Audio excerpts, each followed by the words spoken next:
Hello friends, welcome to study access. তোমাদের WBCS prelims 2021 উপর polity এবং ইকোনমি 25টি গুরুত্বপূর্ণ প্রশ্ন উত্তর নিয়ে আলোচনা করা হচ্ছিল। তো আজকে সেই পর্ব নাম্বার হচ্ছে 14। তোমরা এই পূর্বে আমরা তোমাদের জন্য 13টি পর্ব প্রোভাইড করে দিয়েছি। তোমরা যদি না দেখে থাকো তাহলে সেটা অবশ্যই একবার প্লিজ চেক করে সেটা দেখে নেবে। তো চলো শুরু করা যাক আজকের সেশনটি। আজকের প্রথম প্রশ্ন রয়েছে, দেখো, পশ্চিমবঙ্গ সরকারের কন্যাশ্রী প্রকল্পের মূল উদ্দেশ্য হলো, দেখো, এই কন্যাশ্রী প্রকল্প, এই কন্যাশ্রী প্রকল্পটি চালু হয়েছিল 8ই মার্চ 2013 সালে।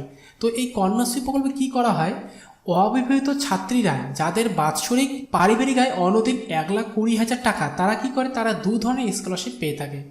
একটা 13 থেকে 18 বছর বয়সী, তারা বৎসরে একটা 750 টাকা পায়, এবং কি 18 থেকে 19 বছর বয়সী অবিবাহিত ছাত্রীদের এককালীন 25,000 টাকা দেওয়া হয়। এবং এর সমস্ত কিছুরই মূল উদ্দেশ্য ছিল মেয়েদের বাল্যবিবাহ ঠেকানো বা মেয়েদের বাল্যবিবাহ বন্ধ করা। তো এখানে সঠিক উত্তর হয়ে যাবে মেয়েদের বাল্যবিবাহ বন্ধ করা। Option B is the right answer.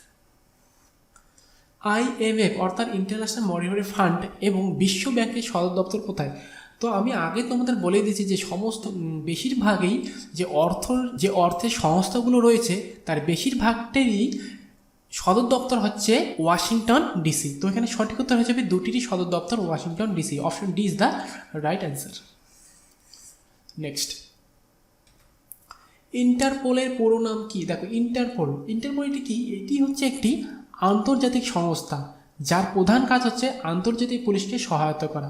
এবং তোমরা মনে রাখবে যে এটি কিন্তু আগে একটা অন্য নামে ছিল, পরে কি হয় 1946 সালের পর থেকে এটি বর্তমানে একটি ইন্টারপোল নাম পরিচিত হয়েছিল। এবং এর আগ প্রত্যেকটা নাম ছিল যে ইন্টারন্যাশনাল ক্রিমিনাল পুলিশ কমিশন নামে এটি আগে পরিচিত ছিল, কিন্তু পরবর্তী কী হয়, ইন্টারপোল নামে পরিচিত হয়। এবং এর সম্পূর্ণ রূপ হচ্ছে the International Criminal Police Organization. Option B হয়ে যাবে এখানে সঠিক answer, the International Criminal Police Organization. Next, শিশু, কিশোর ও তরুণ হলো 3টি প্রকল্পের নাম যেগুলি পরিচালনা করে। দেখো, অপশন কি বলছে, আঞ্চলিক গ্রামীণ ব্যাংকগুলি। Option B micro units development and refinance agency Mudra Yojana. Option C বলছে small industry development bank of India. Option D industrial development bank of India. তো এখানে সঠিক উত্তর হয়ে যাবে অপশন বি। এটি কি আসে, এই প্রকল্পগুলি পরিচালনা করে micro units development and refinance agency Mudra Yojana. এখানে বি হয়ে যাবে এখানে সঠিক অ্যান্সার। নেক্সট, সার্ভিস ট্যাক্সকে ধার্য করে। দেখো, সার্ভিস ট্যাক্স তোমরা জানো যে সার্ভিস ট্যাক্স ধার্য করে কিন্তু কেন্দ্রীয় সরকার। কেন্দ্রীয় সরকার আরও কতগুলি কর সেগুলো ধার্য করে। তো এখানে সঠিক উত্তর হয়ে যাবে কিন্তু কেন্দ্রীয় সরকার। কেন্দ্রীয় সরকার মনে রাখবে যেমন আয়কর, কর্পোরেশন ট্যাক্স, দান কর, ব্যয় কর, CGST, IGST এগুলি সবগুলো করে কিন্তু ধার্য করে। এবং তোমরা মনে রাখবে যে রাজ্য সরকার কিন্তু বিক্রয় কর, ভূমি কর এবং স্ট্যাম্প ডিউটি আরও এটসেট্রা কর কী করে ধার্য করে থাকে। তো এখানে সঠিক উত্তর হয়ে যাবে সার্ভিস ট্যাক্স হয়ে যাবে কেন্দ্রীয় সরকার। নেক্সট, দ্বিতীয় পঞ্চবার্ষিক পরিকল্পনার মূল উদ্দেশ্য ছিল, দেখো, দ্বিতীয় পঞ্চবার্ষিক পরিকল্পনা কবে হয়েছিল? 1956 থেকে 1961। এটা করা হয়েছিল মহালানবিশ মডেলের উপর প্রতিষ্ঠিত হয়ে। তো দেখো, এই দ্বিতীয় পঞ্চবার্ষিক পরিকল্পনা কিন্তু বেশিরভাগটাই জোর দেওয়া হয়েছিল দ্রুত হারে শিল্পায়নের ওপর। দ্রুত হারে শিল্পায়নই ছিল এই পরিকল্পনার প্রধান উদ্দেশ্য। এবং তোমরা জানো যে যেমন দুর্গাপুর কিন্তু তখন ব্রিটিশের সহায়তায় সেটা গড়ে উঠেছিল এই ভারী শিল্পের উপর।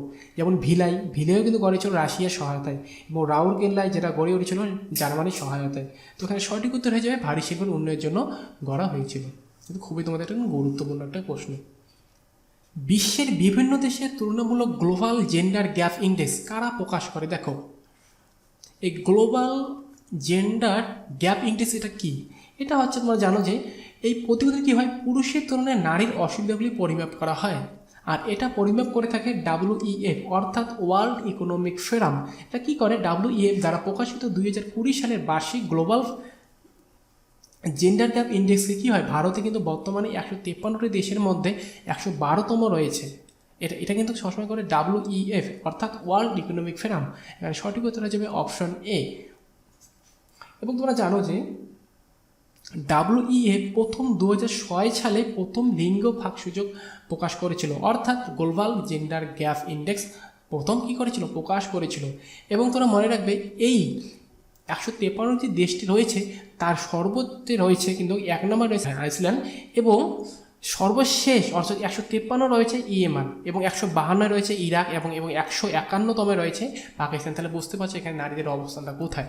নেক্সট, ভারতের কৃষিক্ষেত্রে কোন ধরনের বেকারত্ব দেখতে পাওয়া যায়? দেখো ভারতের কৃষিক্ষেত্রে আমরা কিন্তু ছদ্ম বেকারত্ব দেখতে পারি। তো এই ছদ্ম বেকারত্বটা কি? ছদ্ম বেকারত্ব কি?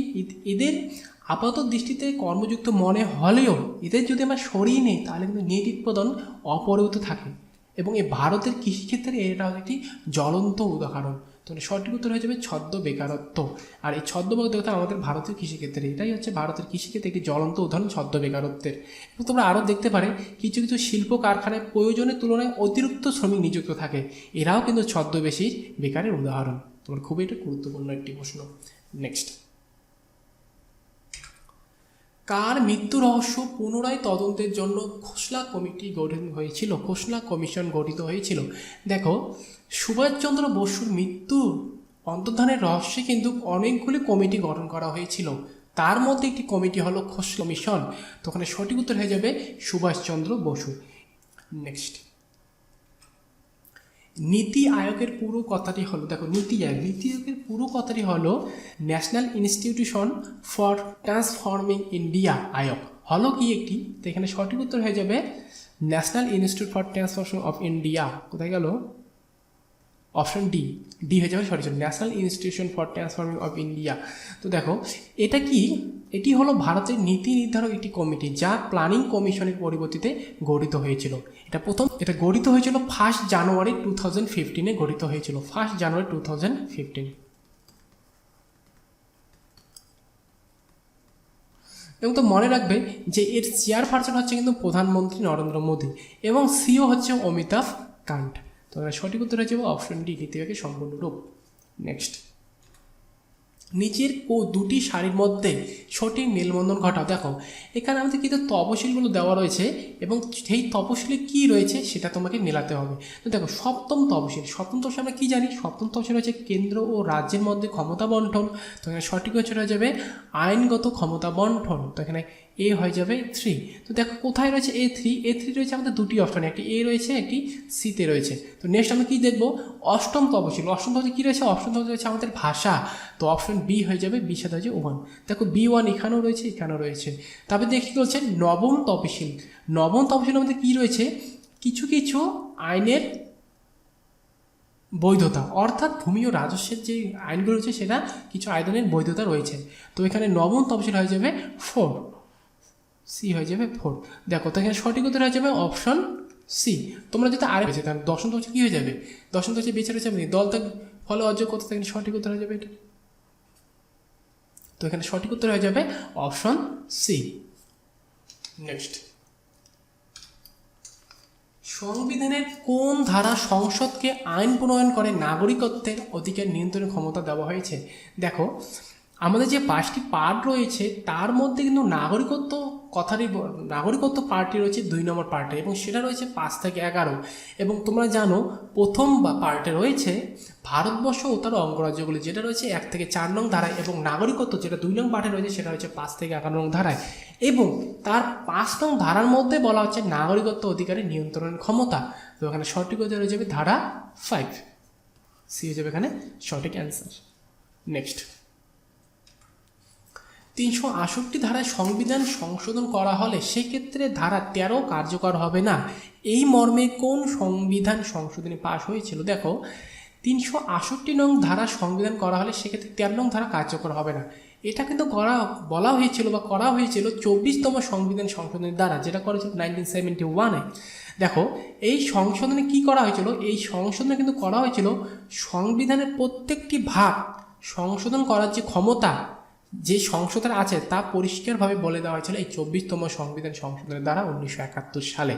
এবং এটা আরও কী করা হয়েছে তোমায় বলে রাখি যে গোলকনাথের মামলা ফলাফলটি বিনষ্ট করা হয় এবং আরও করা হয় যে এই সংশোধনের পর রাষ্ট্রপতি তখন থেকে কী করবে? সংবিধানের সংশোধন বিধেয়কে কী হতে সম্মতি দিতে বাধ্য থাকবে।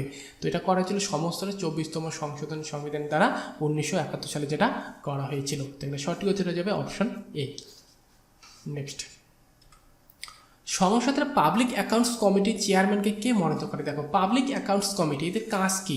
বা এরা কীভাবে গঠিত হয়? এদের কাজ হচ্ছে, পাবলিক অ্যাকাউন্টস কমিটির কাজ হচ্ছে ভারত সরকারের রাজস্ব ও ব্যয়ের নিরীক্ষণের লক্ষ্যে ভারতের সংসদ কর্তৃক গঠিত একটি নির্বাচিত কমিটি হলো পাবলিক অ্যাকাউন্টস কমিটি। এবং তোমরা মনে রাখবে যে এই পাবলিক অ্যাকাউন্টস কমিটির লোকসভাতে কিন্তু 15 জন সদস্য থাকে এবং রাজ্যসভাতে 7 জন সদস্য থাকে। তো তোমাদের পরীক্ষাতে এবারও একটা প্রশ্ন আসতে পারে যে পার্লামেন্টে পাবলিক অ্যাকাউন্টস কমিটির কতজন সদস্য থাকে? তো সেখানে সঠিক উত্তর হয়ে যাবে কি 22 জন। তোমার যদি ডিভাইড করে দেওয়া থাকে লোকসভা রাজ্যসভা তখন তো আলাদা অ্যান্সার হয়ে যাবে, কিন্তু যখন তুমি একসাথে কথাটা বলবে তখন অ্যান্সার হয়ে যাবে 22। এবং তোমরা মনে রাখবে চেয়ারপারসন, বর্তমানে চেয়ারপারসন রয়েছে কিন্তু অধীর রঞ্জন চৌধুরী। এবং তোমরা মনে রাখবে এই পাবলিক অ্যাকাউন্টস কমিটির চেয়ারম্যানকে মনোনীত করেন লোকসভার স্পিকার। লোকসভার স্পিকার যেখানে সঠিক উত্তর লোকসভার অধ্যক্ষ। তোমরা মনে রাখবে যে বর্তমানে লোকসভার অধ্যক্ষ কিন্তু ওম বিড়লা, সঠিক উত্তর হয়ে যাবে লোকসভার অধ্যক্ষ। নেক্সট, গ্রাম পঞ্চায়েত গঠনের বিষয়টি ভারতীয় সংবিধানের কোন অংশে রয়েছে? দেখো গ্রাম পঞ্চায়েত, এই গ্রাম পঞ্চায়েত গঠনের বিষয়টি কিন্তু সমস্তই রয়েছে আমাদের নির্দেশমূলক নীতিতে।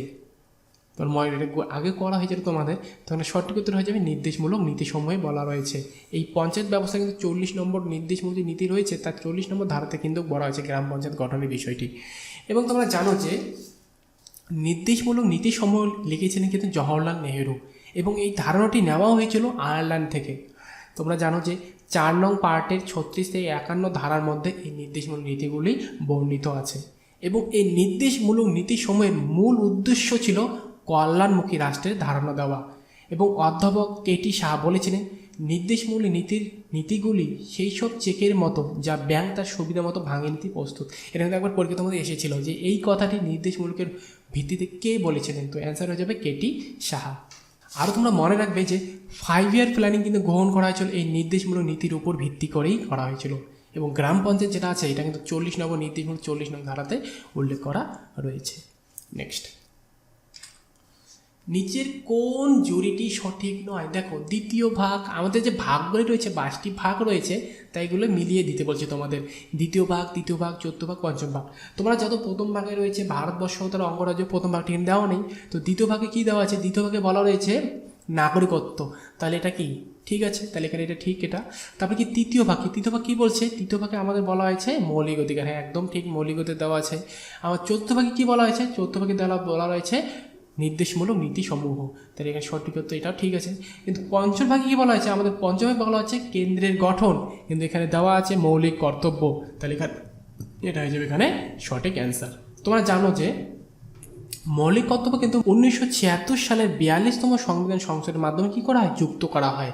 সেটা করা হয় 4 এতে, তো এটা হয়ে যাবে এখানে সঠিক অ্যান্সার। এটা কোনো মৌলিক কর্তব্য কোনো আমাদের ভাগের মধ্যে নেই, সেটা কি? এটা নির্দেশমূলক নীতির মধ্যে রয়েছে মৌলিক কর্তব্য। নেক্সট, কোন বিল সংসদের উভয় সবার বিশেষ সংখ্যাগরিষ্ঠতে পাশ করাতে হবে? তো দেখো আমাদের বিল সংসদের উভয় সবার বিশেষ সংখ্যাগরিষ্ঠ পাশ করতে হবে। দেখো আমাদের 20তম পার্টের 380 নং ধারায় সংবিধান সংশোধন পদ্ধতি সম্পর্কে আলোচনা করা রয়েছে, এবং সংবিধান সংশোধন কয়েকটি পদ্ধতিতে করা হয়, এবং তার মধ্যে একটি হলো লোকসভা ও রাজ্যসভার সাধারণ সংখ্যাগরিষ্ঠ সমর্থন প্রয়োজন উভয় কক্ষে। তো এখানে সঠিক উত্তর হয়ে যাবে সংবিধান সংশোধনী বিল। সংবিধান সংশোধনী বিল কিন্তু আমাদের কী করা হয়? লোকসভা ও রাজ্যসভার সাধারণ সংখ্যাগরিষ্ঠ সমর্থন প্রয়োজন উভয় কক্ষে সেটা কী করা? পাশ করা হয়। তখন উভয় কক্ষে পাশ করা হয়, তো এখানে সঠিক উত্তর হয়ে যাবে সংবিধান সংশোধনী বিল। নেক্সট, ভারতের অ্যাটর্নি জেনারেলকে কে নিয়োগ করেন? দেখো অ্যাটর্নি জেনারেল কি? আমাদের ভারতের হচ্ছে highest law officer of India.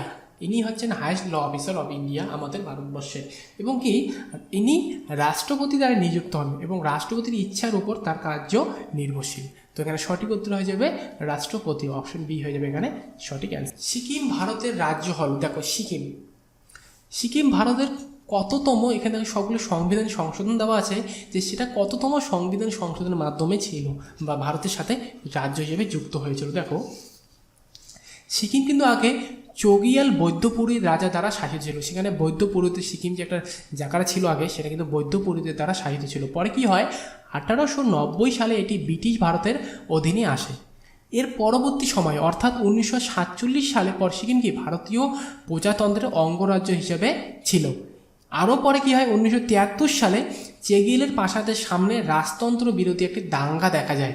এরপরে কি হয়, সেখানকার জনগণ 1975 সালে সিকিম ও রাজতন্ত্রকে দমন করে ফেলে এবং গণভোটের মাধ্যমে সিকিম ভারতের 22তম রাজ্যরূপে কি হয় আত্মপ্রকাশ করে এবং সেটা করা হয়েছিল 1975 সালে 36তম সংবিধান সংশোধনের দ্বারা।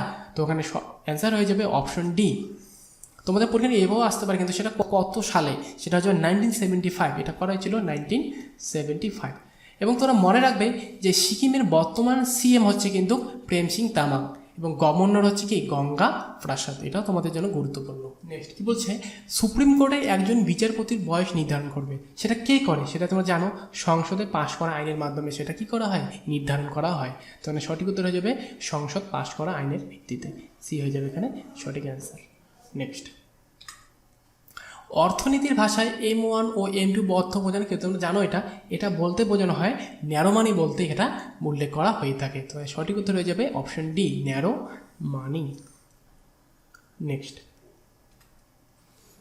দুই সারির সঠিক মেলবন্ধন ঘটাও, অপশনে কি বলছে সবগুলো কিছু, এটা কিন্তু ভাগগুলো দেওয়া হয়েছে, অষ্টম ভাগ, চতুর্থ ভাগ, তৃতীয় ভাগ। তো দেখো সংবিধানের নবম ভাগে বলা রয়েছে কিন্তু পঞ্চায়েতি রাজ, দেখো তো এখানে কোথায় রয়েছে, এ হয়ে যাবে 3। এবং সংবিধানের অষ্টম ভাগ, সংবিধান অষ্টম কী হয়েছে, কেন্দ্রশাসিত অঞ্চল বলা রয়েছে। এবং তারপরে কী রয়েছে চতুর্থ ভাগ, চতুর্থ কী রয়েছে, নির্দেশমূলক নীতি রয়েছে। তো নির্দেশমূলক নীতির মধ্যে আমরা জানি কী রয়েছে, মৌলিক কর্তব্য, তাহলে চতুর্থ কী হয়ে যাবে, সি হয়ে যাবে 4। এবং সংবিধানের তৃতীয় ভাগ, তৃতীয় ভাগ কী হয়ে থাকে, তৃতীয় ভাগে মৌলিক অধিকার, তোমরা জানো এটা, তো এটা হয়ে যাবে এখানে। তো এখানে দেখ কী রয়েছে, এ রয়েছে 4, তাহলে A4 কোথায় রয়েছে আমাদের, দেখি অপশন দেখি, অপশন A3, অপশনে 3 রয়েছে আর 3 কোথাও নেই, তাহলে এখানে এই হয়ে যাবে, এটাই হয়ে যাবে এখানে সঠিক অ্যান্সার, A3। নেক্সট, রাষ্ট্রপতির অধ্যাদেশ জারি করতে পারে, দেখো অধ্যাদেশ বা অর্ডিন্যান্স কখন জারি করতে পারে, দেখো এটা কি, রাষ্ট্রপতি নিজে যে আইন জারি করে তাকে বলা হয় অধ্যাদেশ।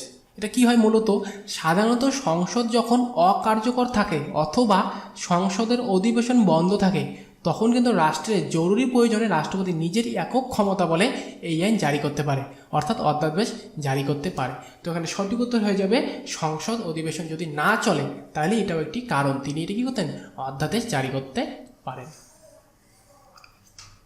তো ফ্রেন্ডস, এই ছিল আজকের সেশনটি। ভালো লাগলে অবশ্যই লাইক, কমেন্ট, শেয়ার করবে এবং চ্যানেলে নতুন হয়ে গেলে চ্যানেলটি অবশ্যই সাবস্ক্রাইব করে রাখবেন। Thank you.